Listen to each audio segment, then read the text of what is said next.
Simon, hi. Hi. Good morning. Good morning. कैसे हो खबर साइमन?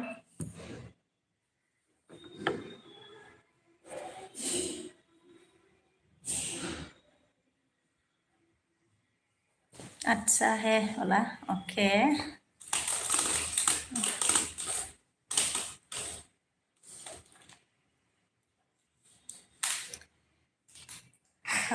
मैं भी अच्छी हूँ.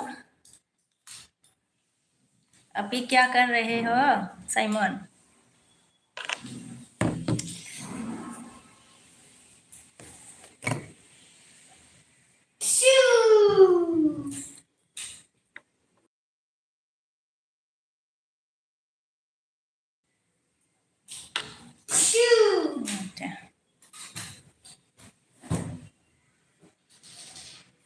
Bayau dada ni belum lah. Urkawa, I love you. Bazai, good morning, Berna. Okay, I love you too. Bibanang sana, good morning.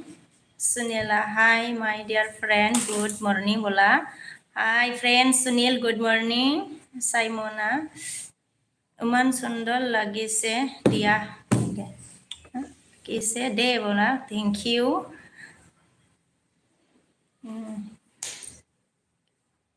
It's matsara.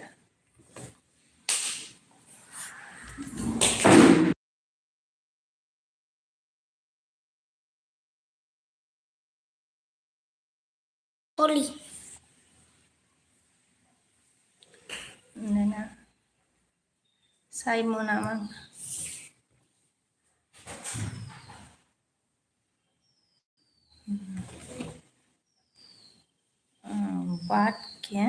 बात क्या है आपको live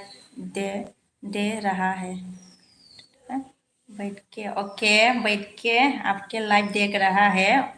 okay thank you Simon Kumar hi dear sister good morning बोला okay good morning brother Kumar कैसे हो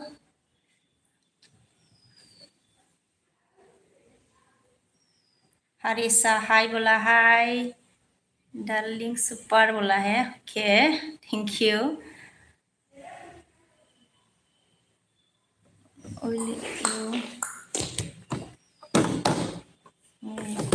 I am India बोला okay आप India से है सो क्यूट बेबी बोला हर्षा ओके थैंक यू साइमोना वेलकम बोला ओके कौन कौन लाइक नहीं है तो लाइक करो गाइस चैनल में कोई नया है तो मतलब ज्वाइन करो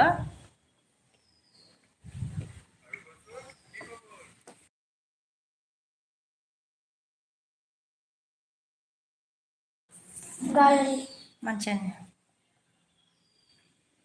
galigan हेलो गाइस लाइक करो कौन कौन है चैनल में नया है तो ज्वाइन हो जाओ awas na nga नहीं awas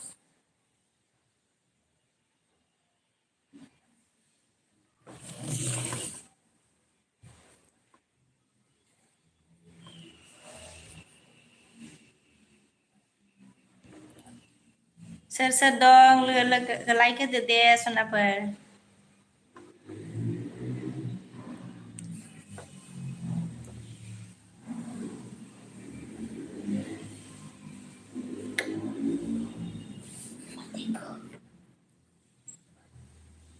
Organ good morning बोला है क्या good morning Organ for like that thank you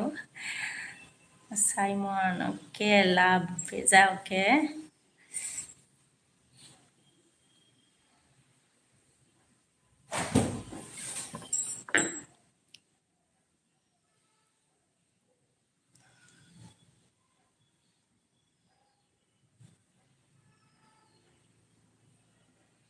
bus Soni बारलाल Soni hi hello भाभी कैसे हो बोला मैं अच्छी हूँ देवर जी आप बताओ आप कैसे हो ऑर्गेन कैसे हो आप बोला मैं अच्छी हूँ आप बताओ आप कैसे हो ऑर्गेन Pratika, good morning बोला. Okay, good morning. Like दे दो guys, कौन like नहीं दिया? सुमोल, हाय कैसे हो बोला. हाय, मैं अच्छी हूँ. आप बताओ आप कैसे हो. और ना ब्रेकफास्ट हो गया कि नहीं बोला. ब्रेकफास्ट हो गया मेरा. और ओमफ्राय जोंहा बियारा मा ओंख्रि संखो आब' होनदों. ओंख्रिखौ संथ'वाखैनो आगै. सयाबिन आलुसो संनो नागिरदों. ओमफ्राय अरगेना मैं भी ठीक हूँ बोला. ओके ठीक है. कहाँ से हो भाभी जी बोला. मैं इंडिया आसाम से हूँ मैं.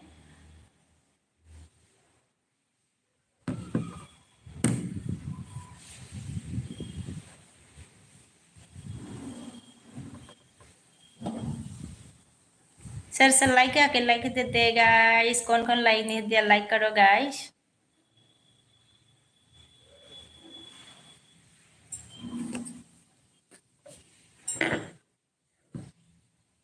संगी बिमा या लाइक 16 बिमा होनदों नामा. थेंक इउ बिमा.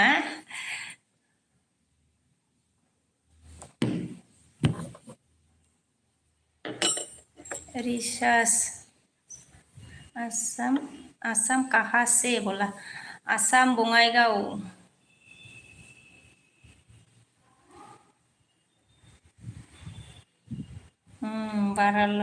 बारालाल सोनी. शादी हो गया क्या भाभी जी बोला. हाँ मेरा शादी हो गया है. बच्चा भी है मेरा एक. टेस्टी आगै नार्जारि मंखो. हाय सना होनना बुंदों आरोना. हाय आगै.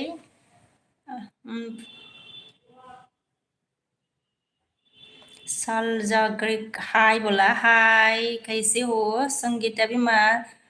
सुन्दुरि होननानै हार्ट हरदों. थेंक इउ संगी बिमा. देबरासा नेपाल हो.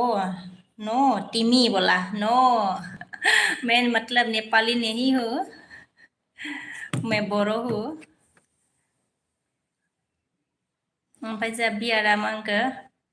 प्रतीक सपोर्ट करो सपोर्ट कर दिया हमको भी सब कर दो फ्रेंड बोला. बी आर बसुमतारी ने प्रतीक आपको सब कर दिया है. बैक करने को बोला. बैक कर दीजिएगा. संगी बिमा ना. Thank you. टेस्टी आगै ना. ओमफ्राय जोंहा बिके बाजै सना लाइक दा होनना बुंदों. Thank you.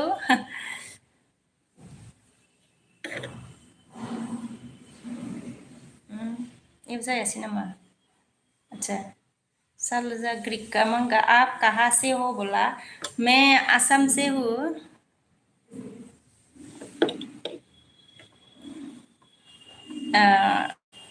देवरासा बोरो हो नोटिमी बोला. हाँ मैं बोरो हूँ. बरलाला जैसी लगती हो भाभी जी बोला. साइना जैसी. ओके साइना जैसे लगती हो बोला है. ओके देवर जी देखती हो तो देखती हूँ मतलब क्या कर सकते हैं ना. टेस्टी आगे जोंहा मा ओंख्रि बाजै होनदों आरोना. ओंख्रिया जोंनिया संथ'वाखै माबासो आरो मा होनो सयाबिन आलुसो. ओमफ्राय जोंहा राहा हाय होनबाय आरोना. हाय राहा गै good morning bye good morning. Lazarus जामंग हाउ आर यू सिस्टर बोला. मतलब मैं ठीक हूँ. I am fine. आप बताओ ब्रदर आप कैसे हो. रिसर्च मैं भी असम तेजपुर से हो बोला. आप तेजपुर से हो. ओके.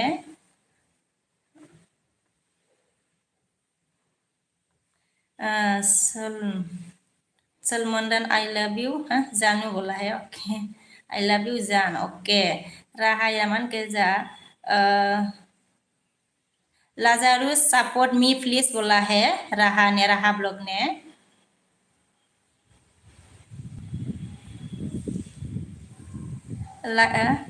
बरालाल लाइक टॉक दिया है भाभी जी बोला. थैंक यू देवर जी लाइक देने के लिए. ऑर्गेना मैम मैं जा रहा हूँ. थोड़ा काम है मेरा बोला. ओके ऑर्गेन काम है तो काम करो. राहाया जामोनखो Sulam Sulamandan na oke support me please bola rahane ओमफ्राय जा अर्गेना take care have a nice day बोला है ओके सेम टू यू अर्गेन ओमफ्राय जा देबरा सामानखौ तिमी ले ता नेपाली गाना गाना में टिकटॉक बाना को आता ना आता आता बोला मतलब असा आता नहीं बोला को साता नेपाली में लिखा है नेपाली गाना टिकटॉक मतलब नेपाली गाना डांस का इसको बोला है क्या रे समझ में नहीं आ रहा रे देवराज ओमफ्राय जा राहाया मानखो ऑर्गेन एसबी सॉरी ऑर्गेन सब करके जाओ प्लीज बोला ऑर्गेन राहा ने आपको सब किया होगा सब करके जाने को बोला है ऑर्गेन राहा ब्लॉग ने मिस्टर राहा ओमफ्राय जा इंडिया ओके हाय ओमफ्राय जा राहाया मानखो देवराज सपोर्ट मी प्लीज बोला है देवराज मतलब राहा ने सपोर्ट करने को बोला है एक दूसरे से मतलब सपोर्ट करो टेस्ट आ गया जा ओनर ना ओके थैंक यू अबिदा जा हेलो ना हेलो कैसे हो अबिद राहाया जा M R India support me please बोला एम आर इंडिया राहा ब्लॉग को सपोर्ट करो सालका आई लव यू सिस्टर बोला ओके मतलब I love you too brother राहाया अबिद सपोर्ट मी प्लीज बोला है सपोर्ट मी बोला राहा ने सोनुआ यू आर फ्रॉम बोला आई एम फ्रॉम मतलब इंडिया आसाम से हूँ मैं सोनु राहाया जामांखौ गोदान लोगो जानो होलायाब' होनदोंना सोर सोर दं गोदानफोर मा होनो लोगो जादो दे राहाजों राहा ब्लगजों ओमफ्राय जा राहाया आब' ब्लु होना होलाय अनोबा होनना बुंदों आरोना अके र'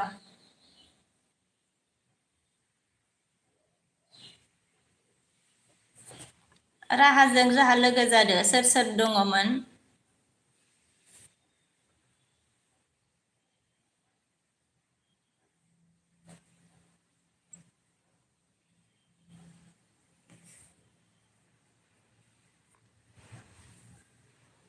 होबाय आङो दे आगै थांखा आब' ब्लु होबाय आङो सुनुआ I will married me madam बोला हाँ मैं मैरिड मतलब मेरा शादी हो गया है सुनो भाभी जी बहुत क्यूट लगती हो भाभी जी बोला है बरलाल ना सोनी ओके थैंक यू देवर जी राहाया खालामबाय आरोना देवरासा जा स' क्यूट दीदी बोला थैंक यू बहन ओमफ्राय राहा ओके राहा बिकास आगैया हेलो बाजै होनदों आरोना हेलो बिकास आगै मा खबर राहाया जा ओके राहा डेभिड टिचार लाइक डान बोला थैंक यू टिचार रिसा सामंक तिमिर नाम का सो बोला है तिमिरो नाम का क्या सो ना ओके मेरा नाम फूसा ना मेरा नाम विश्व कवि है रिसार्ट ओमफ्राय जा बिकासआ लाइक होबाय बाजै होनदों थेंक इउ बिकास आगै राहाया बिकास आइडि दंबा साब खालाम हरदो रा होनदों बिकास आइडि दंबा साब खालामनोनो राहाखौ ओमफ्राय जा टिचारा मा होनखो हाय सुइटि बोला है थेंक इउ टिचार सुनो जा Oh, I want to. Okay, marry you, madam बोला. Okay. डाकुआ ओके दे दीबिटी सरामान के कैसे हो स्वीटी बोला मैं अच्छी हूँ आप बताओ टीचर आप कैसे हो राहाया जा थैंक यू सो मच आब' अंकि होनना बुंबाय आरोना वेलकाम आगै राहा आशीष जा आप क्या नेपाली हो बोला मैं नेपाली नहीं हूँ बोरो हूँ ओमफ्राय जा दिलामानखो बिमला जा हेलौ आब' होनदों आरोना हेलौ आगै बिमल ओमफ्राय राहाया दिल Bahadur support me bola Dil Bahadur support me bola raha ne Bikasa जामांखो खबराथ' मोजांथ' बाजै होनना बुंदों अके मोजां जानांगौ दे आगै ओमफ्राय जा देबि टिचारा बहुत बिउटिफुल देख रहा हो सुटी बोला हार दिया थेंक यू देबि टिचार ले लिया मैंने ओमफ्राय जा बिमला लाइक खालामबाय आब' होनदों थेंक इउ बिमला गै ओमफ्राय बिकासआ राहा होनना बुंबाय आरोना राहा होनना बुंदों बिकासआ ओमफ्राय जा जे काश्मीरा आसाम से हो क्या तुम बोला हाँ जी मैं आसाम से हूँ जे काश्मीर ओमफ्राय जा आशीषा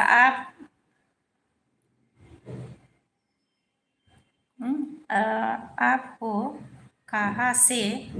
पैसे पैसे आप हो कहाँ से मतलब ना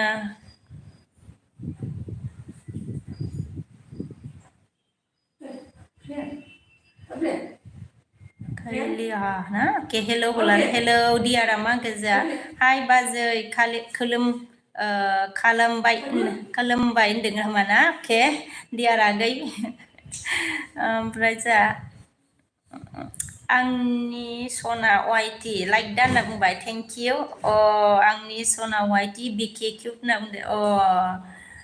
अके थेंक इउ माबोरैलै खबरा आंनि सना वाइटि नाम सोलायबाय नामा आंनाव बियो नटिफिकेसन फैबाय थादोंमोन आरो आं सोरसो सानदोंमोन ओमफ्राय मैया ना मा फैदोंमोन नामाथाय आच्छा नाम सोलायबाय आरोना आंनि सना वाइटि ओमफ्राय जा जे काश्मीरा आपको बोरो बोल सकता है क्या बोला नहीं आता है मुझे कक्को बोरो नहीं आता है जे काश्मीर तुम कहाँ से हो बोला मैं आसाम से हूँ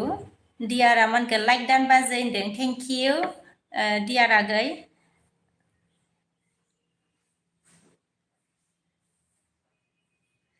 हाय भाभी जी नमस्ते बोला है हाय देवर जी नमस्ते पूर्णवा हेलो होनबाय हेलो पूर्ण आगै खिलारा तुम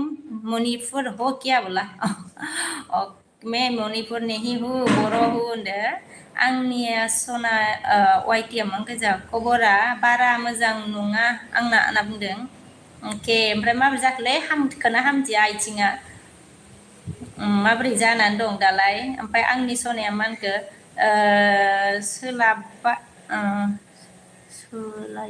सोलायबाय होनदों अके सोलायबाय आरोना ओमफ्रायो हामबायना हामाखै फोरनआ मा होनखो हु आर इउ फ्रम फ्रेन्ड बोला फ्रॉम मतलब मैं आसाम से हूँ इंडिया आसाम से पूर्ण ओमफ्राय जा सागोरा बिके होनदों आरोना अके सागोर मा खबर जे काश्मीरा जा नोङो बोरै काहामा नों बोरै काहामा बोला मुझे नहीं आता है मतलब त्रिपुरा का भाषा जे काश्मीर ओमफ्राय सागोरा गुड मर्निं बेरना अके गुड मर्निं सागोर हट लिस्ट ना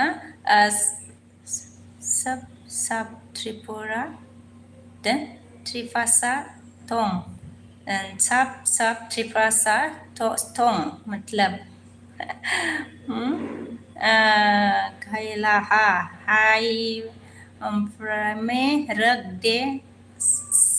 साका मैं रख दे साका समझ में नहीं आ रहा मुझे आंनिया जा मा होनखो हामाखै होनना बुंदों आरोना आइ दाबो हामाखै आरोना बोरैथो थाबायो नोंलाय खस्थ' मोनाखै नामा नोंलाय ओमफ्राय जा बिदिखि खालामनानै लायोलै सागोरा एमार होनना बुंदों आरोना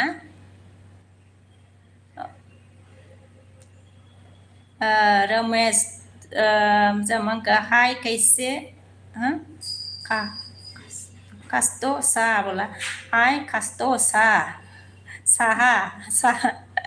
नेपाली है क्या नेपाली हो क्या दे पूर्ण जमन के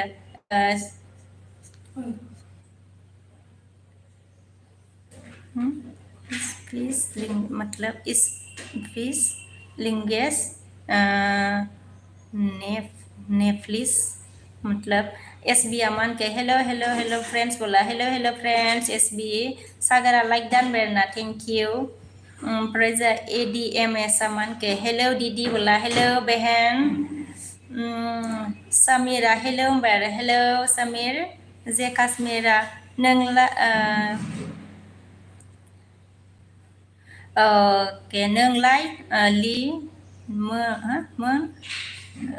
गहम ला बोला ओके मुझे नहीं आता है त्रिपुरा का भाषा दिया मन के दिवारिया हेलो आब' गुमैया बोरो होनदों नों गुमै गैया आगै दिए ओमफ्राय जा खाना खा लिया क्या ऐसे बोला मैं बोला खाना नहीं खाया अभी अभी भी ओमफ्राय जा जसेबा टु दिखावनो के जसेब भाई नमस्ते खुलुम खा बोला खुलुम खा ना नमस्ते नमस्ते खुलुम का हार्टलिस ने बोल नमस्ते का मतलब खुलुम खा के ऐसा बोलना होता है ओमफ्राय जा रमेश नेपाली बोला ना हाँ नेपाली नहीं आता है रे नेपाली नहीं बोला सागरा तुम नेपाली हो क्या हाँ मैं नेपाली हूँ सागर समीरा मान गए आप कौन हो अच्छा मैं देव वर्मा मतलब आप कौन हो मतलब मैं कौन हूँ मैं कैसे बताऊँ इसको इसका जवाब कैसे होगा रे मैं तो मैं ही हूँ आदमी हूँ लड़की हूँ एस बी अमन के बहानि नों फ्रेन्ड आरोना आङो मा होनो आसाम बङाइगाव एस बि आगै फ्रेन्ड होनो आरोना एस बि फ्रेन्ड ओमफ्राय जा पूर्ण लाभलि फ्रेंड सो लाभलि बोला है ओके पूर्ण थैंक यू ओमफ्राय जा A D M S Aman के सपोर्ट करो दीदी बोला ओके मैं आपको मतलब सपोर्ट करूँगी भाई भाई ना बहन बोलूँ मैं ओके भाई बोलती हूँ मेरे मतलब वीडियो में कमेंट्स करके जाइएगा आपको सपोर्ट करूँगी A D M S Joseph हाँ नागर मतलब जोसेफ मजाक नागर मतलब यार हाँ बोला है जोसेफ कौन है रे मतलब जागरा जामन के चाइनीज है ना नेपाली चाइनीज भी तोरा नेपाली तोरा सब तोरा ए सागर होनदों ओमफ्राय जा आंनि सना मा होनखो सागर ब्र हेलौ होनना बुंदों आंनि सनाया सागर ब्र हेलौ होनबाय ओमफ्राय जिया जा मा होनखो हा त्रिपुरा भाषा सीखलो भाभी बोला ना ओके सीखना पड़ेगा मतलब थोड़ा जे काश्मीर ओमफ्राय जा एस डि आगैया मा होनगोन नै आब' फैथारलायबाय दसे होनना बुंदों नै आब' फैथारलायबाय दसे होनदों एस डि आगैया अके गुड ओमफ्राय जो अजित बसुमतारिया हेल' बाजै मा खबर होनदों आरोना खबरा मोजां आंनिया अजित आगै नोंनिया माबोरै ओमफ्राय आंनिया जा मा होनखो खुनुरुखुमसो थाबायो आं होनना बुंदों आरोना खुनुरुखुमसो थाबायो आरोना खस्थ'खौ नोंनो मोनबाय बिदिखि खालामनानै लायो आरोना ओमफ्राय दा खस्थ'खौ नोंनो मोनगासिनो आरो ओमफ्राय पुर्ना मा होनखो एलबि लाइक दान बोला थेंक इउ ओमफ्राय सागरा मा होनखो एमआर खबर एमार खबर होनदों आरोना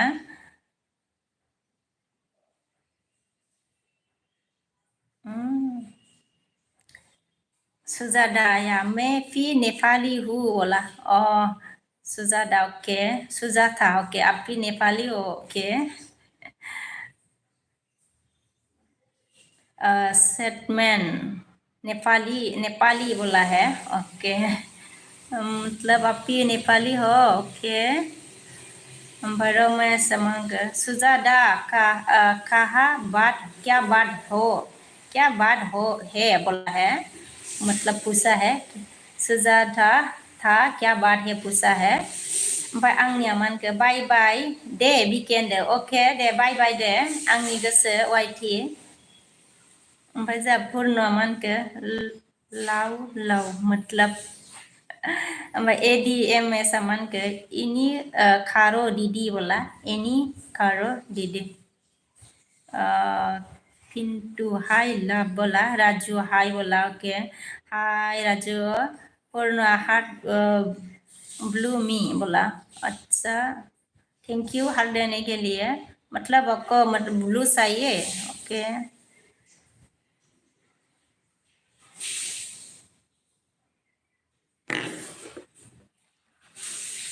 अय्या यो कमेन्ट दावगासिनो माथो हेलो गाइस मतलब कौन कौन लाइक नहीं दिया लाइक करो सोर सोर लाइक होआखै लाइक होदो दे सनाफोर ओमफ्राय चेनेलाव गोदानबा जयेन जादो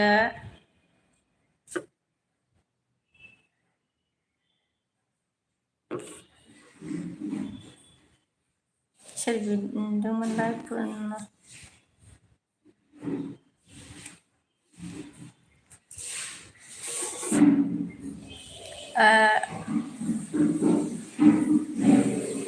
या फ्रि देब बर्मा मेसेज कार्ड अके एस दिया जामानखो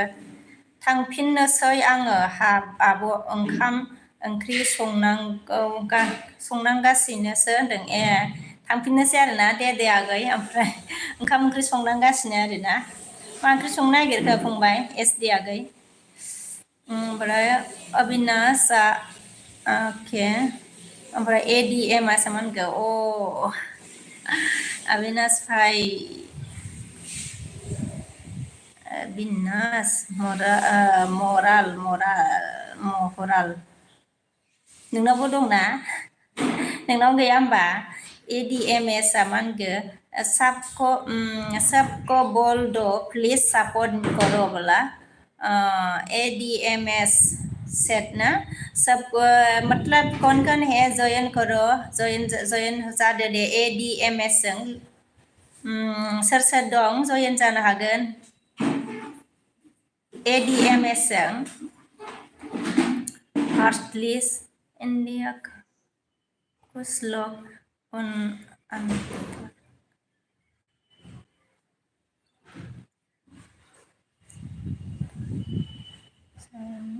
बोलता है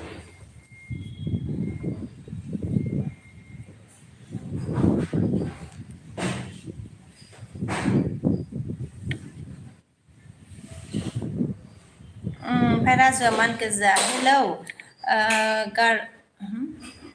हेलौ गारखालि हेलौ गारखालि राजु नार्जारि ओमफ्राय जा सुरजआ मा होनखो लाइक डान सिस्टार बोला है थेंक यू ब्रादार सुरज सुजता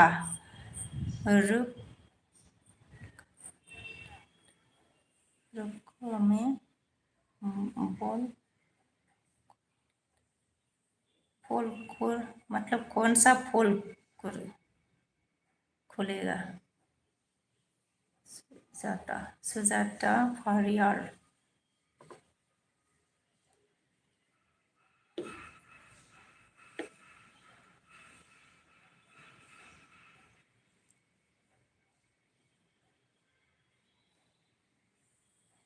सन्जिबा बाजै मा खबर होनदों आरोना खबरा मोजां आंनिया सन्जिब आगै ओमफ्राय राजआ गुड मर्निं बोला ओमफ्राय गुड मर्निं राज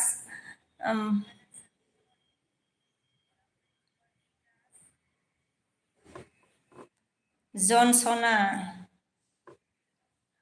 हेलौ बोला हेलौ एसडि आगैया मा होनखो थास'जों नाथुरसो बिनावबो नागिरना होआ बिनानावबो नागिरना होआ नालाय ओमफ्राय गावहा आब'आ बेखायनो हारसिं संना जाबाय थानांगौ होनदों आरोना बिनानाव नागिरना होनांगौ आरोना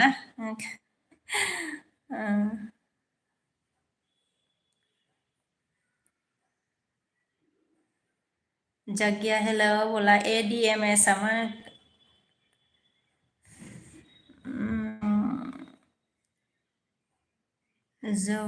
जौहन सुना how are you how are you from Assam है I'm from Assam सुजुते जमन के टीमेलाय खजाना की खायो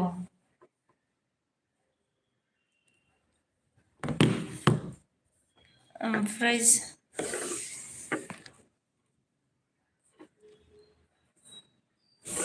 इयावलाय मानो जायासैलाय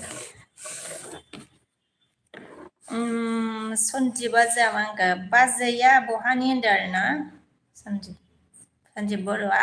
आङो आसाम बङाइगाव एसटि आगैया गावखौ दाखालिनो ओंखाम थफ्ला लाना नागिरनो होबाय होनदों आरोना ओंखाम थफ्ला लानानै नागिरनांसिगोन र' होमबासो जासिगोन दे फंबाय सानसे हरसे होमबासो मोनगोनदां सानसे हरसेजों मोनबावनाय नङादांलै एसटि आगै ओमफ्राय जग्गिया मा ओंख्रि जादों होनदों आरोना ओंख्रिया जोंनिया माबा आरो सवाबिन आलुसो ओंखाम जाथ'वाखै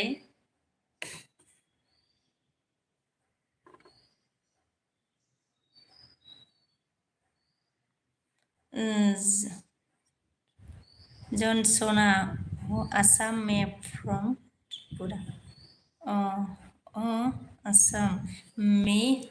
from Tripura वाला ओके आप त्रिपुरा से है ओके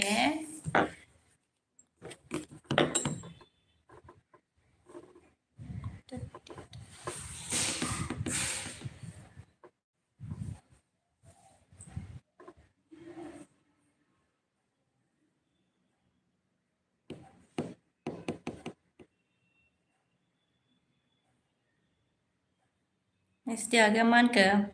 मामाइमोन आलाय आब' ना स्कुलाव थांदों होनदों आरोना मा होनो स्कुलाव दङ दिनै क्लास वाननिया दिनै स्कुल गैया आरोना ओमफ्राय दङ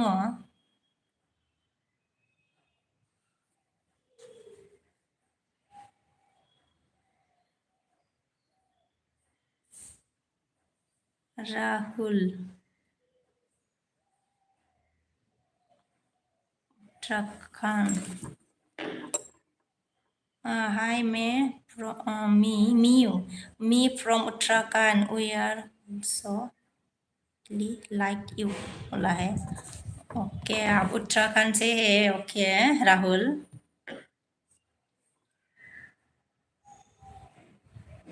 like you okay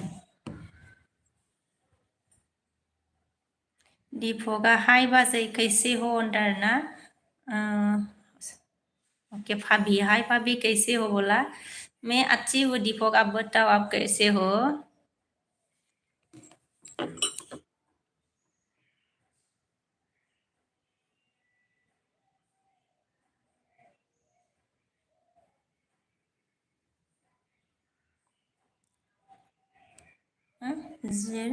song YT hello bye bye okay bye bye YouTube hello bye bye बोला ओके बाय बाय दीपका मैं भी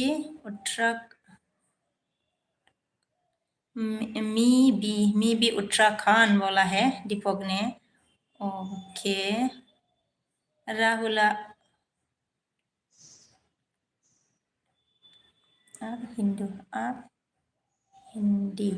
हिंदी में बात कर सकती हो बोला हाँ थोड़ा थोड़ा आती है Rahul Jirsong YT YouTube love you बोला है के YouTube love you okay Deepika जमी आर्मी से बोला आर्मी से दीपक सिंह मतलब अब आर्मी है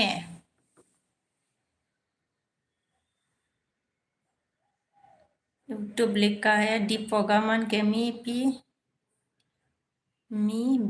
बादिया दीपका फाबी बोला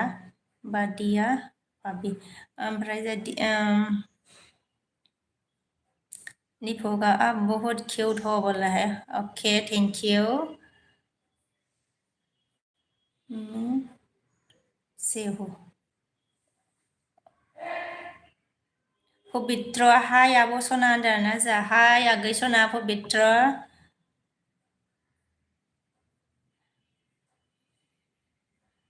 राहुला दीपक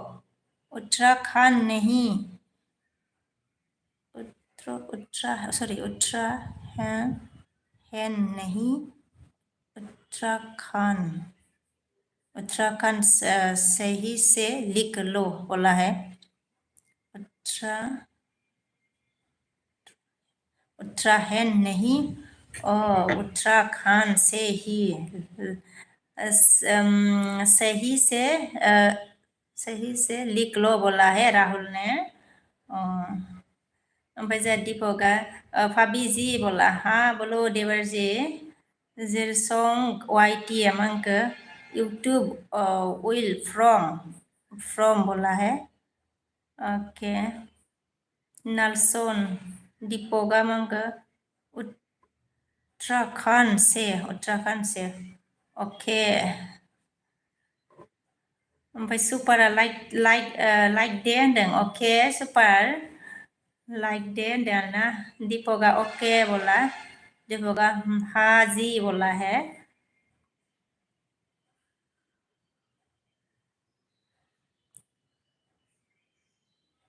उत्तराखंड नहीं उत्तराखंड स्पेलिंग सही करो दीपक सर बोला है उत्तराखंड नहीं उत्तराखंड स्पेलिंग सही करो दीपक सर बोला राहुल ने उत्तराखंड स्पेलिंग मतलब सही करो बोला है राहुल ने रामसोना हेलो बोला हेलो रामसन कैसे हो सुपाराजा माथो लाइकबो होजाया मा जादों होनदों ए लाइक होजाया आरोना मा जादोंबा होनो मानो लाइक होजाया जाखोलै सुपारागै माबा सुपार दीपक आप कहाँ से हो बोला मैं आसाम से हूँ इंडिया आसाम से हूँ मैं ओमफ्राय जिरसोंग YT मन के YouTube love you so much बोला है के दीपका ओके ब्रो बोला है दीपका हा हा हंस रहा है रामसोना की खबर होनदोंना खबर ভাল मोर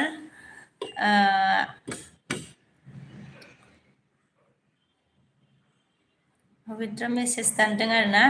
सानसुला नार्जारिया जामानखौ मा ओंख्रि जाखो फुंनि होनदों आरोना फुङाव ओंखामखौनो जायाखै दासो संजानोसै सानसुआव साल' लोंदों आरोना सानसुला आगै ओमफ्राय जगियाया बेसे जाखो जारौ नोंनि हाबा जानाया जारौ होनदों आरोना आंनि हाबा जानाया 7 बोसोरानो जाबाय दे जागिया ओमफ्राय सानसुलाया मा होनखो खबर सबर बोरै दं आब' होनदों आरोना खबरा मोजाङैनो दंथ'यो आंना सानसुला आगै नोंलाय माबोरै दं पबित्र मा होनखो मा मैगं जाखो आब' सना होनदों आरोना मैगङा जोंनिया माबा मा होनो सयाबिन आलुसो संजानो नागिरबाय आरोना संथ'वाखैनो ओमफ्राय दीपक 88 ओमफ्राय SDया मा होनखो आगैया घर में कोई भी नहीं है क्या पूरा चुपचाप है दीदी बोला घर में हाँ चुपचाप है कोई नहीं है, बेटा है लेकिन खेल रहा है। रूम में होगा शायद, एसडी आ गए। डिवॉक 99 1951 एक क्या है डिवॉक? ओमफ्राय जा अमितआ हेलौ बिके होनजाबोला हेलौ अमित सुपारा लाइक होजा मांखो होजाया खैबाबो जेबो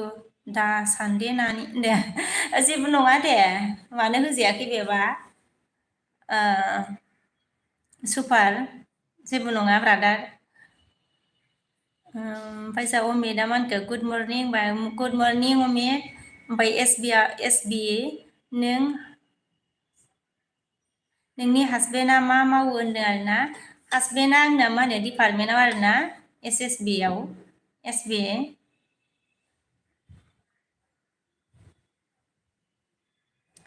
ओके जेरसम कौन सा स्टेट मतलब चिरां स्टेट से हूँ मैं। ओमफ्राय आसाम कौन सा स्टेट चिरां डिस्ट्रिक्ट है। ओमफ्राय जा पबित्र मा होनखो दाबो जायाखै आब' सना होनदो जाथ'वाखैनो पबित्र आगै संना जानोसै आरो ना। ओमफ्राय एसके दिया जा मा होनखो हाय बाय बोरै नायटक नों ओके बोरै नायटक नों BKborovlog दे मान आं त्रिपुरानि सिदुला मतलब त्रिपुरा से है। ओके एस के डी ओके सोरिया हाय बोला रे हाय अमिता मन के क्या बनाया है मेरे लिए बीके सोना ओके मतलब क्या बनाओ अमित चिकन बना के देती हूँ आ जाओ बिलिफाङा हेलौ होनबाय आरोना हेलौ बिलिफाङा गै ओमफ्राय जोंहा जगियाया बेसे गोबाव जाखो जारौ नोंनि हाबा जानाया होनदों आरोना दहाय सोंनाया सोरमोनलाय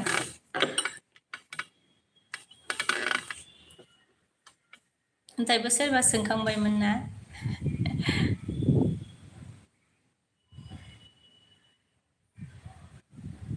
आं खिथाखांबायना खोनायाखैमोन नामा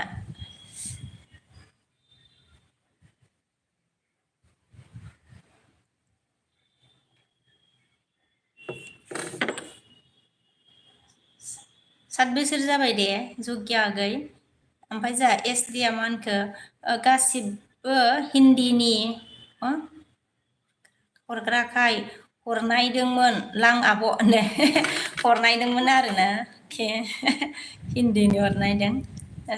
जेबो नङा दे एसडि आगै सुपारा आंना लक्ष्मि मायानो इयार्स जाबाय लक्ष्मि मायानो ओमफ्राय अके इयार्स 5 इयार्स जाबाय फैदोंना बे 8 ना इयार्स जाबाय नानि हाबानि उनावसो नानिखौ मोनदों 2 इयार्स हाबा जानायनि उनावनो 2 इयार्सनि उनावनो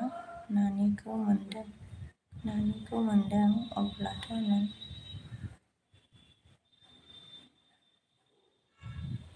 होनदों आरोना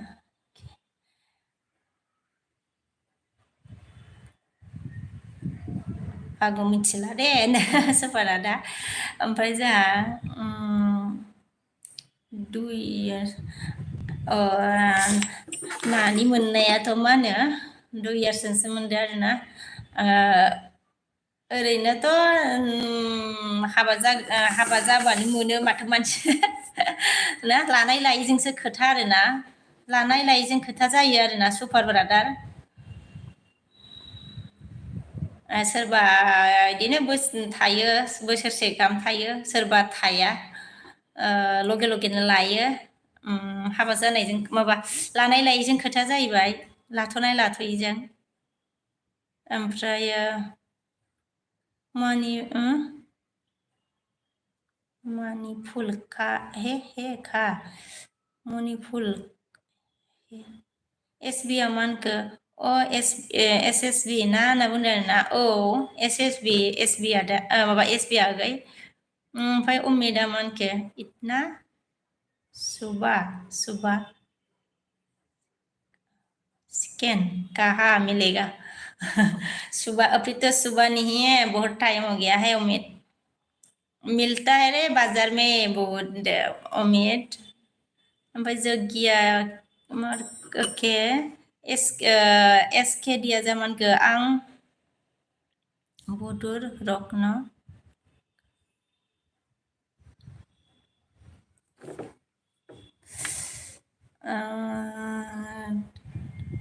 थारमरासा हाय होनना बुंबाय आरोना हायनारि हेलौ आब' होनदों हेलौ SK दिया मा होनखो बै आं नोंखौ मोजां मोनो बाय आं नोंखौ मोजां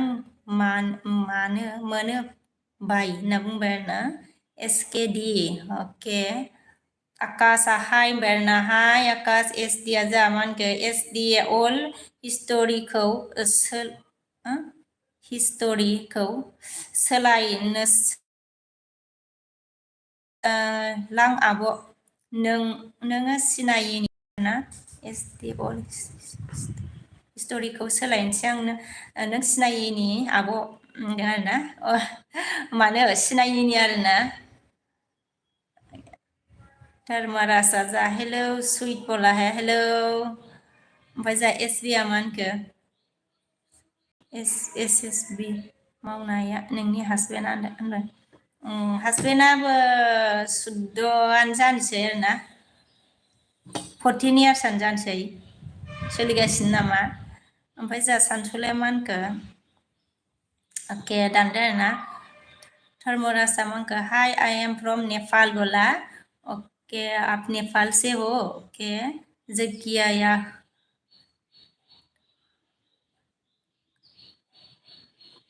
होनबा नों थाब लायाखै होनबा होनदों आरोना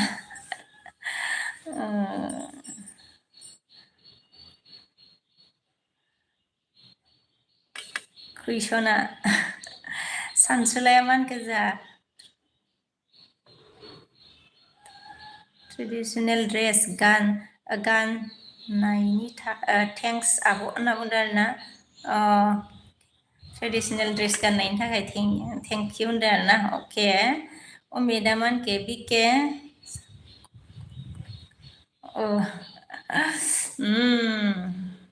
सुपारा मा होनखो आंनाव ओरैनो बाबो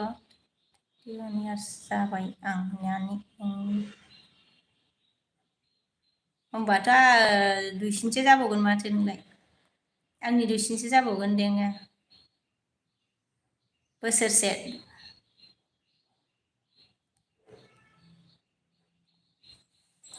दुइसिनसो जाबावगोन नोङा ओमफ्राय मा होनो सुपार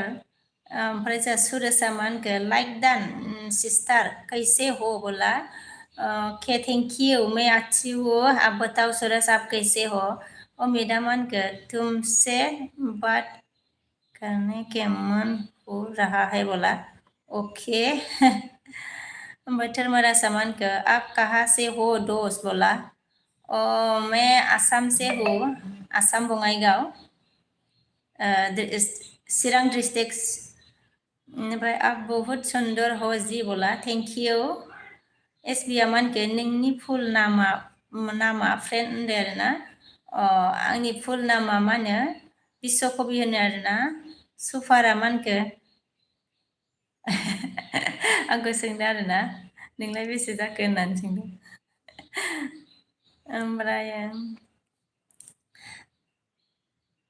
SD आ मा होनखो गुमैया माला फैयोनो आब' होनदों आरोना गुमैया मिथिया आगै माने फैथ'नाय नङा खोमा ओमफ्राय जोंहा मिजिङा मा होनखो हेलौ बाजै सना होनदों आरोना हेलौ ओमफ्राय दिनैसो फैबाय आं होनदों आरोना दिनैसो फैबाय आरोना मिजिं आगै के ओमफ्राय मानो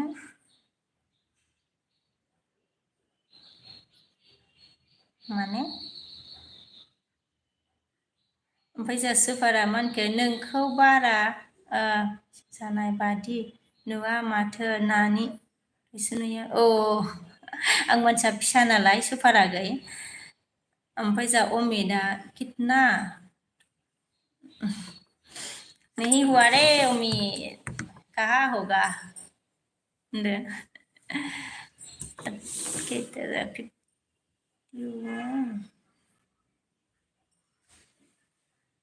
ओमफ्राय जा एसटिया गैया मानखो मायाव लोगो मोनना हाबा जाया आब' गुमैजों होनदो आरोना गामिया खाथि खाथिना एसटि आगै गामिया खाथि खाथिमोन होनदों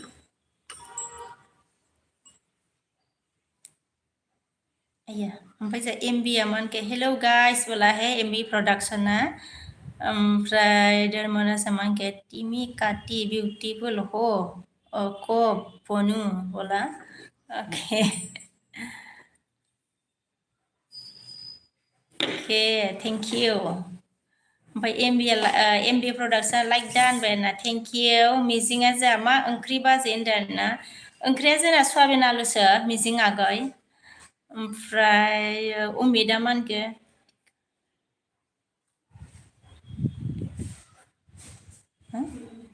निकाना यार स्क्रिनशट दे दो माने जोङो मा होनो चिकेन गैया दे अमित सवाबिन आलुसो सवाबिन आलु धर्मेरा जामाके टुमरो फेस दामि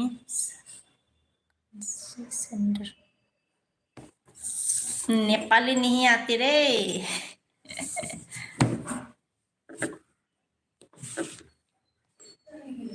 दाल गैया होनदा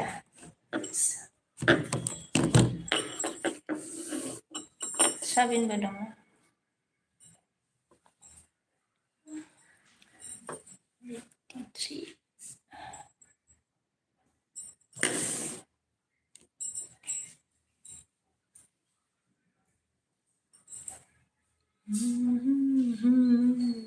वो नहीं वाइट है मतलब वो नहीं बोरो है का बोरो है का तू हाँ बोरो हूँ अमित मन वो नहीं वाइट देखना वो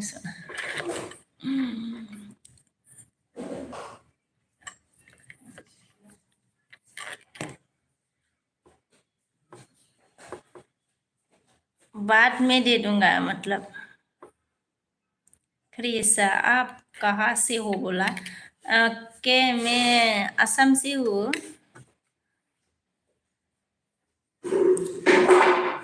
एसटी आगे मान के नाई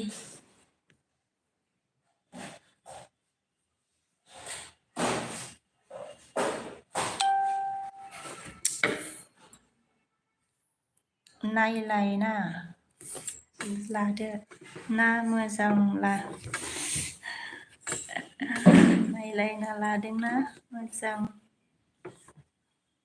मेजेरना लालायदों आब' गुमैजों नायलायना लानाय नङालै मेजेरना लालायनायसो एसटि आगै सुपाराज मास ओमफ्राय आंनासो जाबाय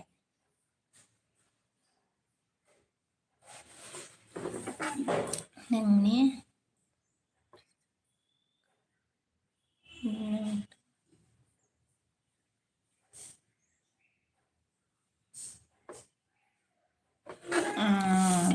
नोंनिख्रुइसो बोसोरसे देरसिनबाव होननानै खिथाखानो लाखाबायना सुपार नोंखौबो आङो गेदेर नुखायाखैथ' नायनायाव सुपार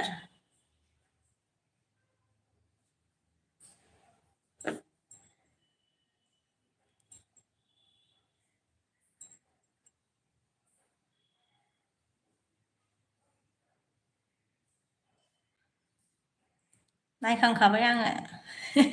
नोंखौबो नायखांखाबाय आं ओमफ्राय अमितआ अके होनदों आरोना एमबिया मा होनखो हेलौ गाइस होनदों आरोना एमबि प्रडाक्सना मिजिङा जोआ कटा कह टपाइ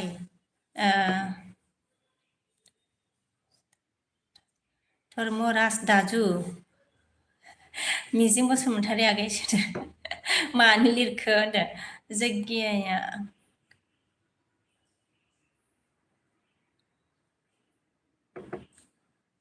मा होनखो आंनिखौबो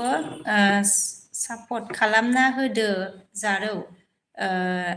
इउटुब चेनेलखौ होनदों आरोना अके सोरनावबासो थुखांनो र' ए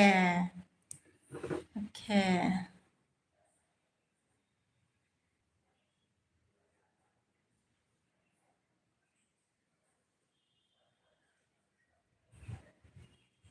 हा जारौसो लायदों गथ'सो जारौसो लिरलायदों नामा आंनिखौ सरि सापर्ट खालामना होदो जा गथ'सो नोङो जा नै जारौसो होनलायो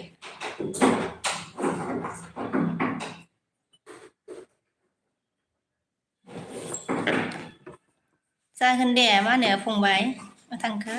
गोमा जाबायसो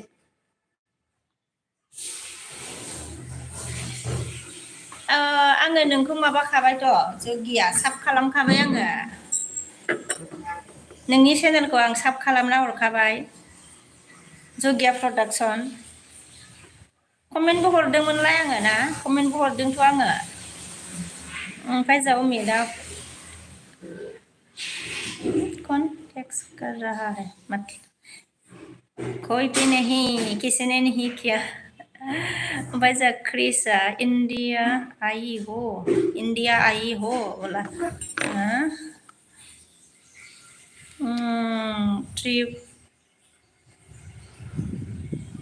त्रिफ्रासा हा सो क्यूट बोला ओके भूपेंद्र हाय बोला हाय त्रिफ्रासाया ना शादी कर लिया क्या हाँ मेरा शादी हो गया है उम्मीद सो क्यूट सोना टुडे लुकिंग गॉर्जियस बोला है ओके थैंक यू उम्मीद ओमफ्राय जा क्रिसआ हिंदी में बोलो ना स्मार्ट में नहीं समझ में नहीं आ रहा है बोला अच्छा हिंदी में बोलना है सोरफोरा आंनि भिडिअ'आ होनाया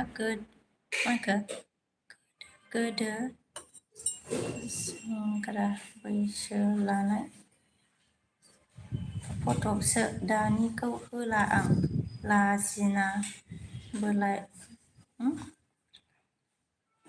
बोरायलायनायनो होनदों बेफोरथ' बोरायनांगौ जाखो बेखिनि बैसोआवलाय बैसोआनो बेसेबांल'सोबा मानो बोरायनांगौ जाखो सुपार ओमफ्राय जोंहा मा होनो ममता सिस्टारा लाइक दानाखै होनदों आरोना थेंक इउ सिस्टार अके अनार ना अके अके अके ममता सिस्टार अके थेंक इउ सिस्टार अमितआ आंनि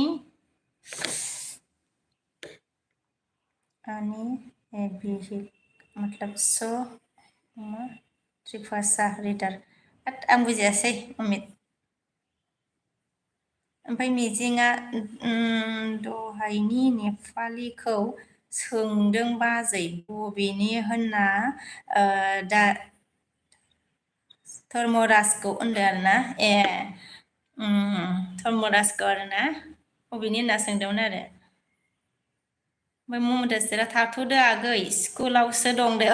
दे आंबो दोननोसै एलबि सिस्टार दे एसटि आगैया बैसोफोरा बारा खिथाना लाजायाना आब'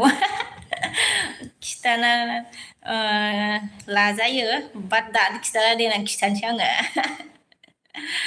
एसटि आगै ओमफ्रायो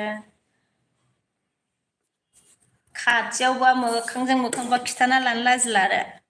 ओमफ्राय जोंहा सुपारा मा होनखो फोथायाना नानि र' आङो एलबि होबा फै आंनि मोखांखौ नायफै बोरायसो आं जाम्बिलाय होनदों है बोराय नङा औ थगायलां बोराय जाया नोङो थगायदों आरोना माबाया सुपारा फ्रेन्ड लिंदो नोङो फ्रेन्ड लिंदो आंखौ दे सुपार नोङो नानि होननानै होनबाय थायोना ओमफ्राय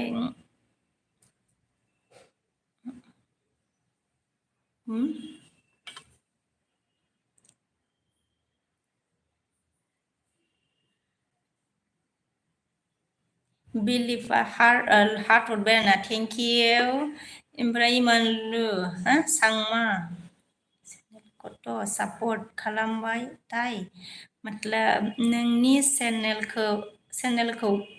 खथ' सापर्ट खालामबाय थाय चेनेलखौ सापर्ट खालामबाय होनदों नामा चेनेल सापर्ट गैया बोला ओमफ्राय एसटि आगैया मा होनखो गुमै फैबा खनसे देखाय गुमैखौ आब' होनदों आरोना अ जागोन दे फैबा देखायगोन आङो एसटि फंबाय ओमफ्राय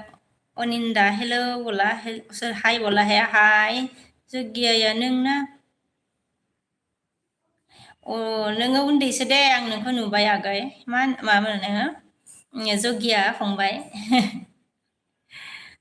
सेंग्रा गथ' मा होनो गथ'सोना नोङो गथ' ओमफ्राय जा अनिन्दाया बिके कि खबर होनदों आरोना खबर ভাল মোৰ অনিন্দা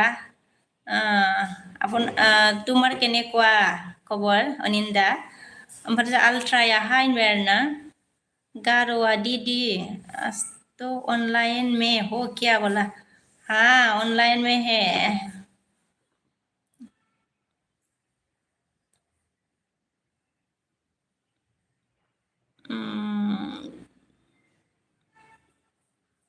उम्मीदा तुम्हें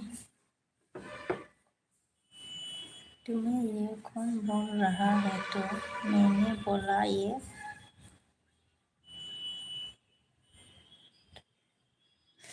त्रिपुरा सा रीडर को हाँ हाँ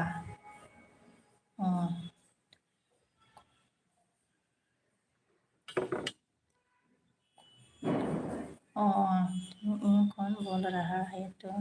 मैंने बोला ये मेरा वाइफ है बाय आई क्या हाल है भाभी आपका बोला हाल साल अच्छा है मेरा आई हेड लव ओके कर दीदी का इतना दिन दीदी कहाँ गई थी इतना दिन कहीं भी नहीं गया घर में ही है कहीं नहीं गया है सफारा आंगला जियारेला बोरायनालाय बोराय नोमा होन नों जाम्बिलाय आदा होन नोङो आदाद्राय जानो हानाय नङा सुपारा आदाद्राय जानो हानाय नङा दां दे मालाबा लोगो मोनबासो आदा होनगोन आं लोगो मोनबा सुपार ओमफ्राय जोंहा दिपकआ हेलौ होनबाय ना ओमफ्राय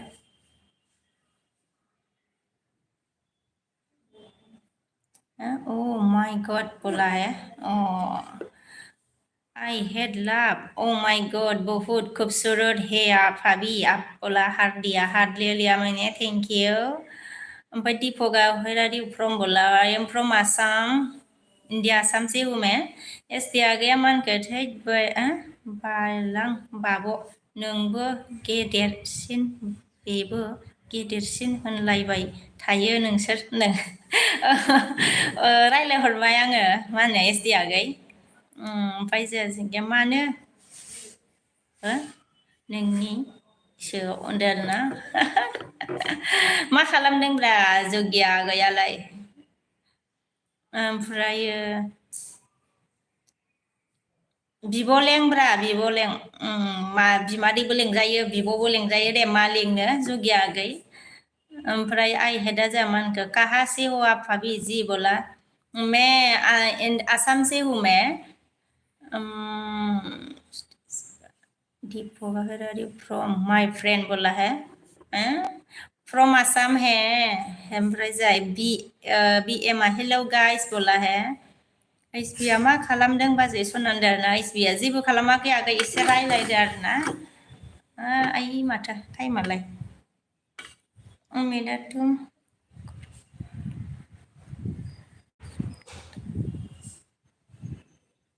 नीना रहा है समूह तुम्हारा वांट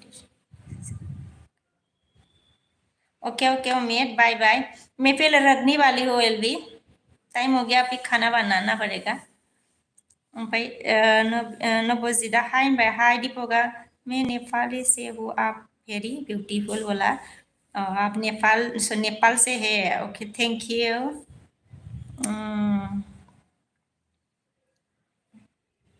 सुपारा केबि अब्ला जौखौनो होना मानो सुपारखौ केबि अब्ला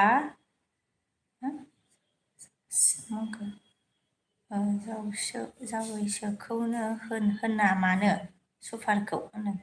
जावैसोखौनो होना केबि केबि अब्ला जावैसोखौनो होना मानो सुपारखौ होनदों आरोना जावैसो होननांगौ जावैसो होनथिनगोन ना माखौब्रा सुपारालाय जावैसोखौनो होननांसिगोन होनबा ओमफ्राय जा इट्स हाय हेलौ मेम बोला हेलौ मेसेजआ बेसे गोलाव दंबावोब्रा ओमफ्राय जा रंजालु बसुमतारी आरोना अके रंजालु बसुमतारी हेलौ नबजित मा खबरा बाजै होनबाय खबरा मोजां आंनिया नबजित नोंनिया माबोरै ओके गार'आ मा होनखो जा मक फावरि नाजाबि दे दीदी मैं तुम्हार कथा खवाथु फाल लागे होनदों आरोना खवाथु फाल लागे ओके फावरि नाजाम दे गार' फावरि नाजाम मनत राखिम सार बुं हेलौ मेम बोला हेलौ ओमफ्राय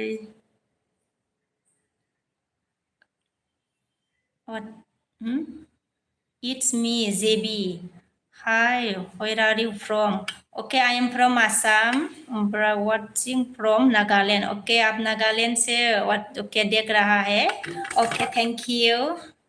It's me, JB. Thank you so much. Nagaland से देख रहा है आप. Okay. ओमफ्राय सोर सोरनि दंबावोमोनलाय एसबि आगैया मैंने तुम्हार चैनल को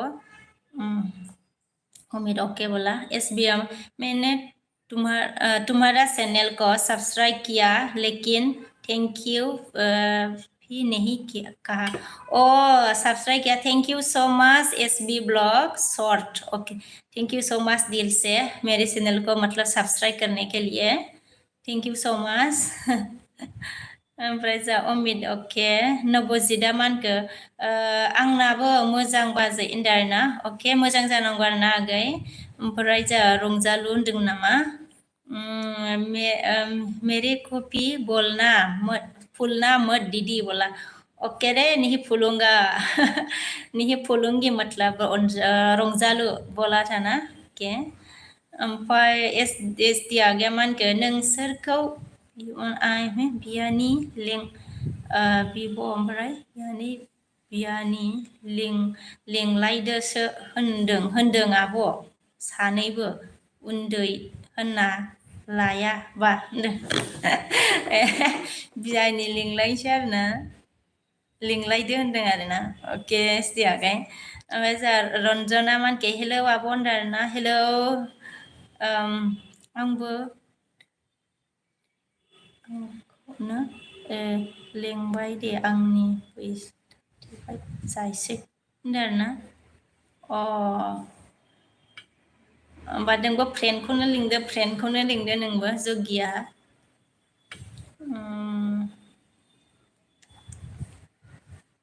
ओमफ्राय जानो बजिदा मा होनखो अबेनि जाखो बाजैया होनदों आरोना आङो मा होनो आसाम बङाइगाव नबजित ओमफ्राय बस हेल' होनदों आरोना बस हाल ओमफ्राय बस अके इट्स मे मिस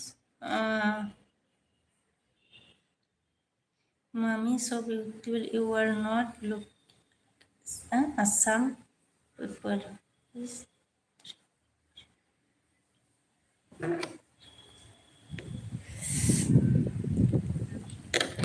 ओमफ्राय जा एस बि आगैया मा होनखो है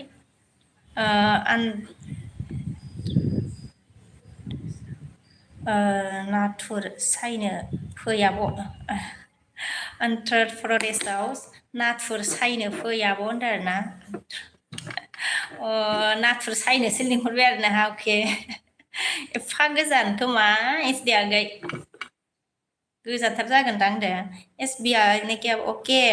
बाय मिल्कर अच्छा ओके बाय मिल्कर अच्छा लगा थैंक यू बोला है ओके वेलकाम एस बि ओमफ्राय नबजिदा मोनखो बङाइगाव मा गामि बाजै होनदों बङाइगाव रुनुमिलाव थायो जों रुनुमिल खाथियाव थायो नबजित ओमफ्राय जों दे दाना आंनिखौ देनां खिथानोसै दे आङो जगिया नोङो फ्रेन्ड लिंदो आंखौ दे फ्रेन्ड लिंदो दे आङो ओंखाम संसै दे सनाफोर सोर सोर दंमोन कन कन था मेरेल बी में अभी मैं एलबी रखती हूँ गाइस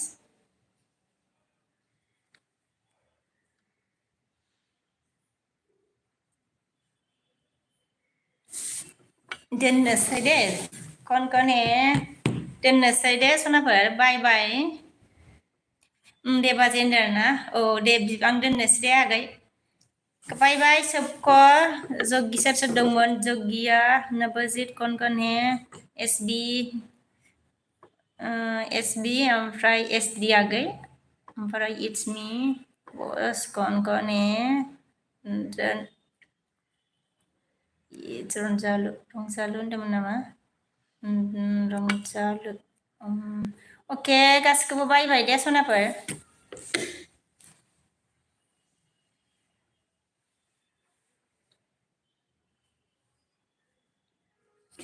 हा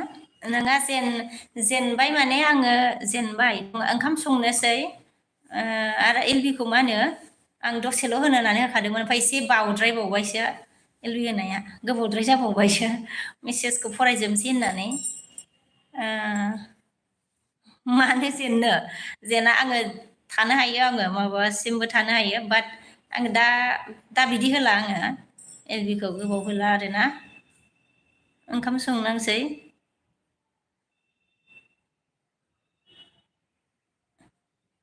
जगिया नों सोंबाय थाबा थाबाय थानो हायो आङो ओमफ्राय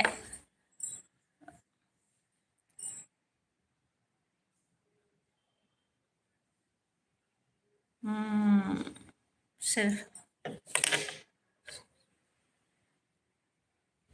मुझे से शादी करोगी बोला मेरा शादी ऑलरेडी हो चुका है ओमफ्राय जोंहा मा होनखो इस्थिया गैया 2 दिन इसमें पोस्ट जाएगा बोला है पोस्ट ओके पोस्ट जाएगा ज़्यादा दूर नहीं है 2 दिन में पोस्ट जाएगा ओके साल्टे मा लिरदोंमोन काट खालामबाय अके साल्टे ओमफ्राय जों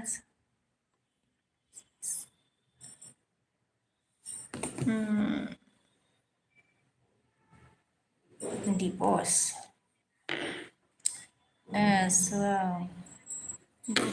डिवोर्स करो फिर मेरे साथ शादी करो कर रहे ओके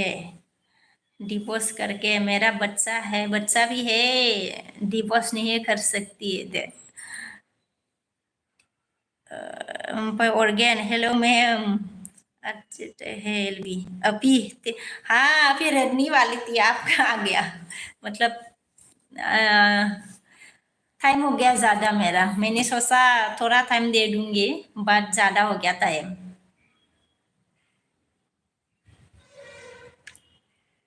बच्चा भी अपना लूंगा, बच्चा भी अपना लूंगा।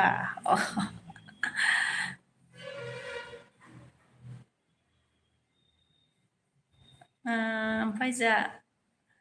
देनां खिथानोसै आङो दे जग्गिया आगै। बॉर्गेना कौन है? पता नहीं कौन है, आप सर्च करके देख लो कौन है।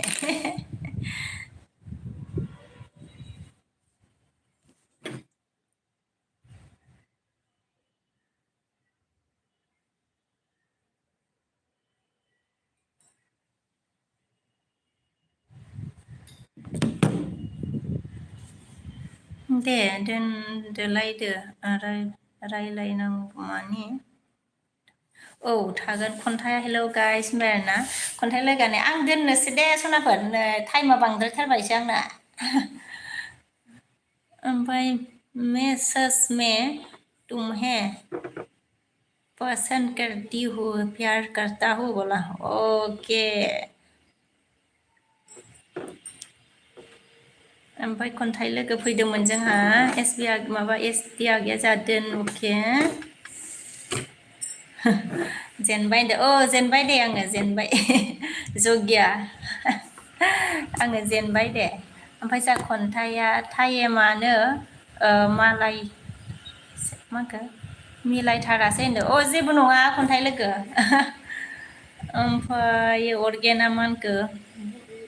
बल देना ऐश्वर्या जैसा नहीं है। ऐश्वर्या जैसा नहीं है। ओके। हाँ हाँ हंस रहा है। बोल देना ऐश्वर्या जैसा नहीं हूँ मैं। ओके। हाँ ऐश्वर्या जैसा नहीं है, ऐसे बोल के देना है। अके अर्गेन गाखो मानखो आङो जोबनायावसो सौफैबाय लैबा बिमा होनदो। अ जेबो नङा दे, आं दोननोसै दे सनाफोर, नै रायलायगौ मानि बांगौथ' आरो गोलाव जागासिनो बावद्रायबायसो। ओमफ्राय जोंहा खन्थाइया दोनथारगोन नोङो बिदि गुमैखौ दोलाथारगोन नों होनदों आरोना। बिदि डिभर्स खालामनांगौबा गुमैखौ दोलागोनथ' आरो एसटि आगै। ओमफ्राय दा खन्थाइया बेस्थ'थार दासान्दि होनदो। औ बेस्थ' जेबो नङा दे खन्थाइ, थांलाय फैलाय नुदों आं नोंखौ ना, न' लुदों नामा ना, न' लुगासिनो नामा खन्थाइ लोगो? ओमफ्राय रमेशआ मा होनखो?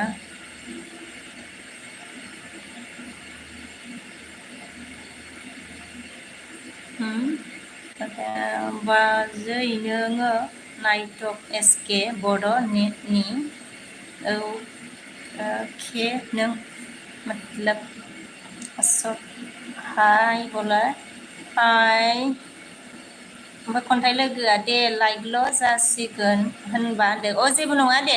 माबा खन्थाइ। हाय बेबि बोला हाय हाय अर्गेना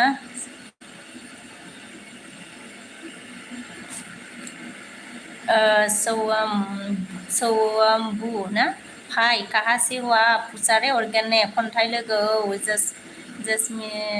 हाय आब' लोगो जादो आंजों दे आब' होनदों आरोना। अ जागोन दे। ओमफ्राय जा के इण्डिया से बोला है अर्गेन। खन्थाइया मा होनखो गोजानथार ना जायगायाबो होनदों। ए ओमफ्राय लुनायालाय अबाव लुदों, माबा बिजनियाव नामा, बिजनि साइडआव नामा? ओमफ्राय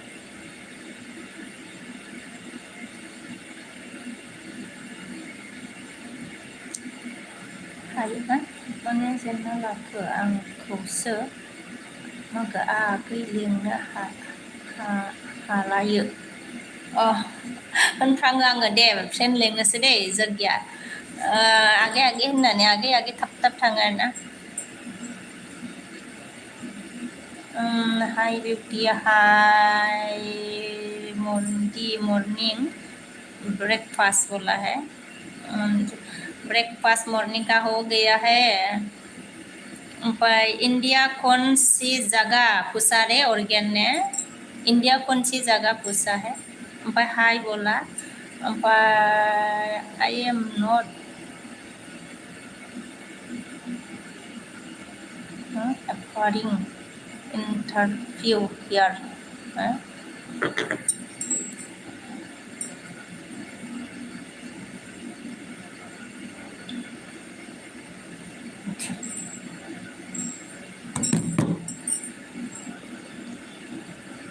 मेसेजआ फैबाय आं दोननोसै दे टाइमा बारा जालांबाय नै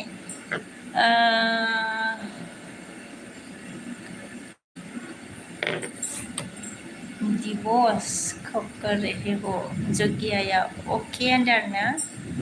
ओके होनबाय जोंहा जुगियायाबो ओके ओमफ्राय दे बाय होनदो बाय बाय दे लोगो दोननोसै दे सनाफोर मेन टाउनाव नङा आरो होनदों मेन टाउनाव नङा जायखिया बिजनि साइडआव आरोना माने टाउननि एसे साइडआवनो जागोन बायदि नुदों आं ना खन्थाइ मोजां दे मोजां जादों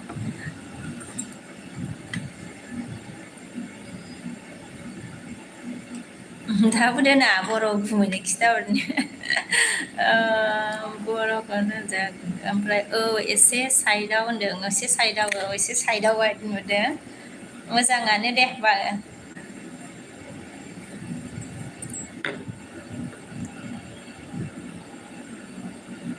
बाय गाइस कन हे दानबाय दे आङो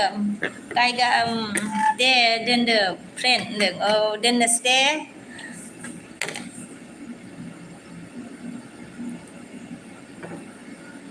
अरगेना मा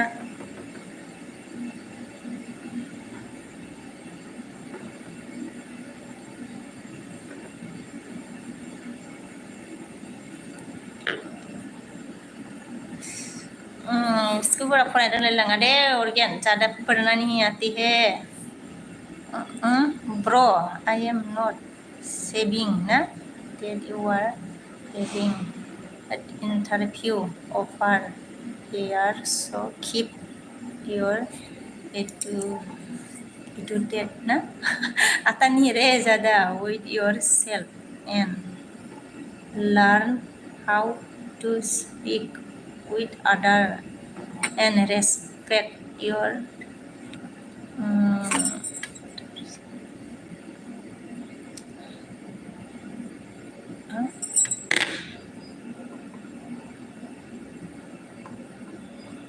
हाँ बता है मुझे और क्या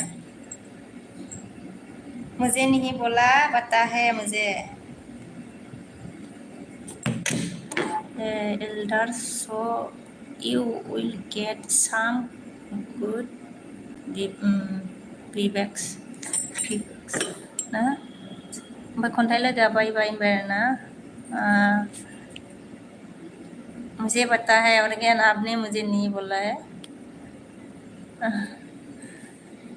भाई मैं आपको नहीं बोल रहा हूँ बोला को बोल रहा हूँ हाँ मुझे पता चल गया और क्या ना आपको कैसे बोल सकते हो है बोला भाई राम हाय मैं अच्छी हूँ राम आप बताओ आप कैसे हो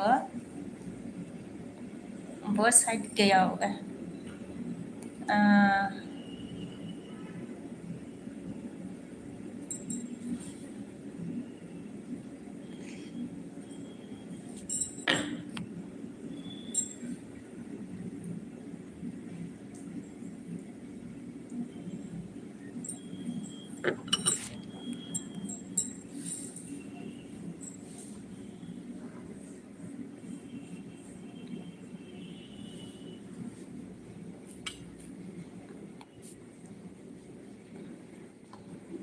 bye bye deh again. Hello Darna, hello. Hello, bye bye deh, bye bye. Doननोसै आङो.